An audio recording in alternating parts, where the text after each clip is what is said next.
Assalamualaikum warahmatullahi wabarakatuh. Apa kabar anak-anakku semuanya? Semoga kalian dalam keadaan sehat walafiat, tidak kekurangan suatu apapun. Ingat pesan saya, memakai masker, mencuci tangan dengan sabun, menjauhi kerumunan, dan mengurangi mobilitas. Untuk pembelajaran kita kali ini, agar berjalan dengan lancar dan tertib, mudah difahami, marilah kita bersama-sama membaca basmalah. Bismillahirrahmanirrahim. Adapun kompetensi dasar pada materi kita kali ini adalah yang pertama, menghayati keutamaan baca Al-Quran sesuai kaidah ilmu tajwid. Yang kedua, memahami ketentuan hukum bacaan mat lazim mukhafaf kilmi, mat lazim musaqqal kilmi, mat lazim mutsaqal harfi, dan mat lazim mukhafaf harfi. Untuk yang ketiga, mempraktekkan hukum bacaan mat lazim mukhafaf kilmi, musaqqal kilmi, mat lazim musaqqal harfi, dan mat lazim mukhafaf harfi. Adapun untuk tujuan pembelajaran kita kali ini adalah diharapkan kalian mampu memahami pengertian tajwid dan memahami macam-macam bacaan mat, serta mampu mempraktekkan bacaan Al-Quran yang benar sesuai kaidah dalam bacaan Al-Quran sehari-hari. Al-Quran adalah kalamullah yang diturunkan kepada Nabi Muhammad SAW melalui malaikat Jibril alaihi salam untuk dijadikan pedoman hidup umat manusia. Membaca Al-Quran merupakan salah satu ibadah utama yang besar pahalanya, sebagaimana dijelaskan dalam hadis berikut.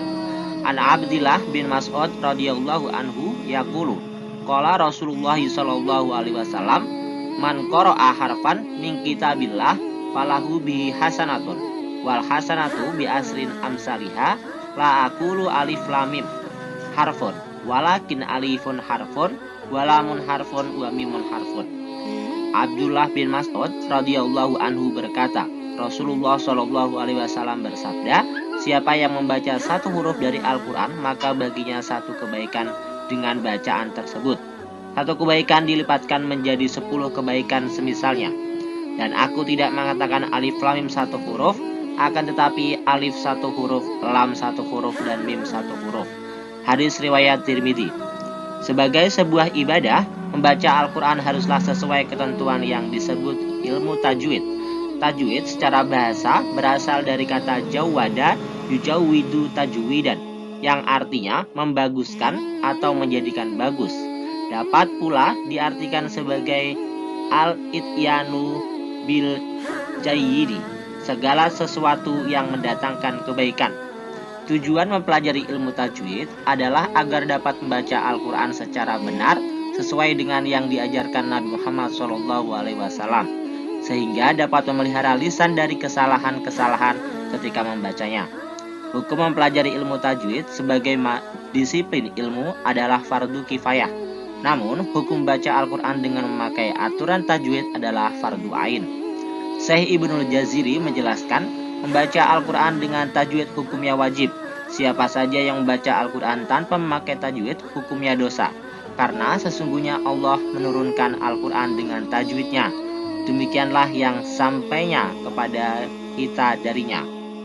Mari kita mengawali belajar dan mengamalkan tajwid dengan niat yang baik karena Allah Subhanahu wa taala, sehingga kita mendapatkan manfaat dan pahalanya. Materi pelajaran diawali dengan mat lazim mukhafaf kilmi, musaqqal kilmi, dan mat lazim musaqqal harfi dan mukhafaf harfi. Coba kalian cermati dengan seksama materi berikut ini. Mat lazim ini dibedakan menjadi dua, yaitu mat lazim musaqqal, artinya diberatkan, dan mat lazim mukhafaf, yaitu artinya diringankan. Untuk lebih lengkap dan lebih jelasnya, kalian perhatikan uraian berikut. Pertama adalah mat lazim musaqqal kilmi. Mat lazim musaqqal kilmi atau sering disebut mat lazim mutawal adalah salah satu cabang dari 11 hukum mat far'i. Sebagaimana hukum-hukum mat far'i lainnya, kunci untuk mengingat mat lazim musaqqal kilmi adalah hukum mat tabi'i. Lazim artinya pasti atau wajib, kilmi atau kalimi artinya perkataan. Mat terjadi karena berada di dalam suatu perkataan atau kata. Musaqqal artinya diberatkan. berat cara mengucapkannya. Sedangkan mutawal artinya dipanjangkan. Hukum mad lazim musaqqal kilmi berlaku apabila ada huruf mad tabi'i bertemu dengan huruf bertasdid. Tasdid yang dimaksud di dalam hukum mad lazim musaqqal kilmi adalah tasdid asli, bukan tasdid hukum. Panjang bacaan mad lazim musaqqal kilmi adalah wajib 6 harokat, tidak bisa ditawar. Sama seperti hukum mad wajib mutasil, kedua hukum ini memiliki tanda atau simbol garis lengkung tebal seperti gambar pedang. Tanda pedang di dalam mad lazim musaqqal kilmi diletakkan di atas antara huruf mad tabi'i dan berhuruf bertasdid. Menurut bahasa, mad lazim musaqqal kilmi adalah kalimat yang wajib dibaca panjang 6 harokat atau 3 alif dan diberatkan. Jadi, ada 2 syarat suatu kalimat disebut bacaan mad lazim musaqqal kilmi. Yang pertama adalah bacaan mad bertemu huruf bertasdid. Kedua, huruf yang bertasdid tersebut harus berada dalam satu kata. Menurut istilah adalah kalimat yang wajib dibaca panjang 6 harokat atau 3 alif dan diberatkan karena ada huruf mad yang diiringi dengan huruf berharokat tasdid dalam satu kata. Cara membacanya diberatkan sebab diidgham. Contohnya ta'muruni ya, fa idza ja'atit tammah ya, wala tuhadduna ya. Atau yang lain waladhdallin bisa, atau kafah al-haqqah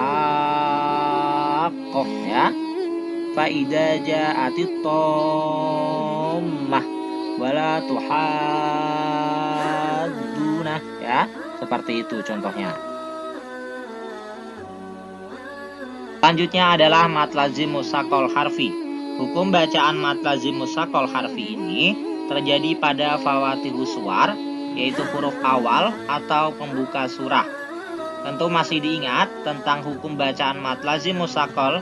Ciri utamanya adalah adanya mad yang bertemu tasdid atau diidghamkan.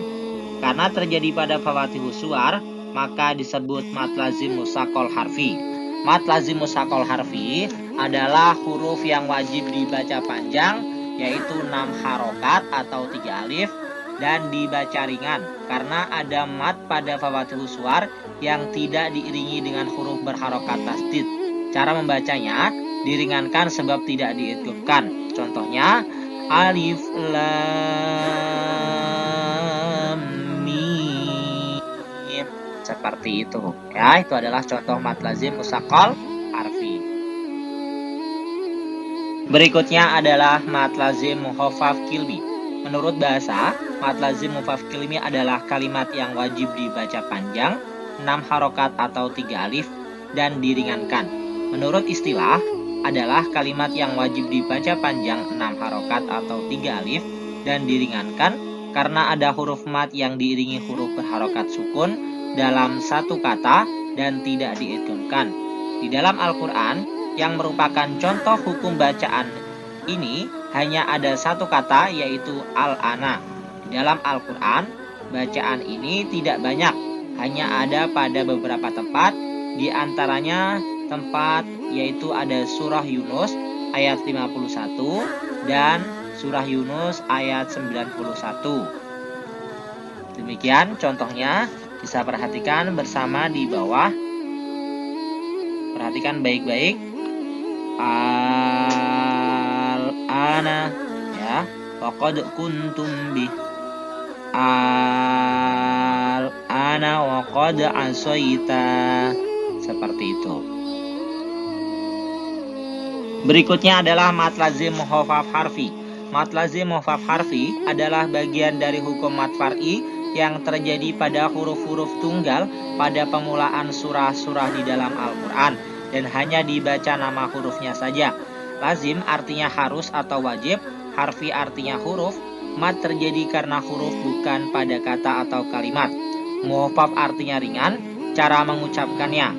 Hukum mad lazim mukhaffaf harfi merupakan hukum tajwid yang ditujukan untuk kombinasi 14 huruf yang terletak di 13 ayat pembuka di 29 surah di dalam Al-Quran. 1 huruf alif cukup dibaca 1 harokat. 5 huruf yaitu ha, ya, to, ha, dan ro dibaca panjang 2 harokat. 8 huruf yaitu sod, kof, nun, sin, mim, lam, kaf, ain dibaca 6 harokat, tidak dibaca dengung atau tidak diidghamkan, kecuali huruf ain pada surah Maryam dan huruf mim bertasdid, gunah musyaddadah. Lebih dikenal dengan sebutan muqatta'at yang berarti singkat atau diperpendek, atau lebih dikenal dengan sebutan fawatih atau pembuka karena menjadi ayat pembuka di beberapa surah. Arti atau makna sebenarnya dari ayat pembuka tersebut bagi sebagian besar umat Islam dianggap sebagai rahasia Allah Subhanahu wa taala. Contohnya adalah, perhatikan baik-baik. Yasin, Yasin, ianya 2 harokat, sinnya 6 harokat. Ya, Yasin, ya, Yasin, seperti itu ya. Ianya 2 harokat, sinnya 6 harokat.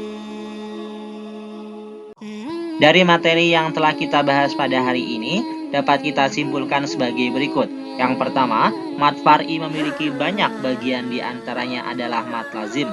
Mat lazim ada 4, yaitu mat lazim khafaf kilmi, musakol kilmi, mat lazim musakol harfi, dan khafaf harfi.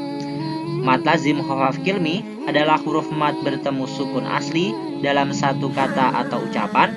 Cara membacanya dibaca panjang 3 alif atau 6 harokat. Contohnya al-ana ya. Mat lazim musakol kilmi adalah huruf mat bertemu tasdid dalam satu kata atau ucapan. Cara membacanya dibaca panjang 3 alif atau 6 harokat. Yang keempat, mat lazim musakol harfi adalah huruf mat yang bertemu sukun yang dibaca idgham dalam huruf.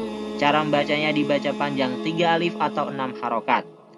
Yang terakhir, mat lazim mukhafaf harfi adalah huruf mat bertemu sukun dalam huruf. Cara membacanya dibaca panjang 3 alif atau 6 harokat. Contohnya Yasin ya, seperti itu. Demikianlah kesimpulan materi yang kita bahas pada hari ini. Semoga bermanfaat bagi kalian dan dapat kalian praktekkan dalam kehidupan sehari-hari dalam membaca Al-Quran. Akhirul kalam, wassalamualaikum warahmatullahi wabarakatuh.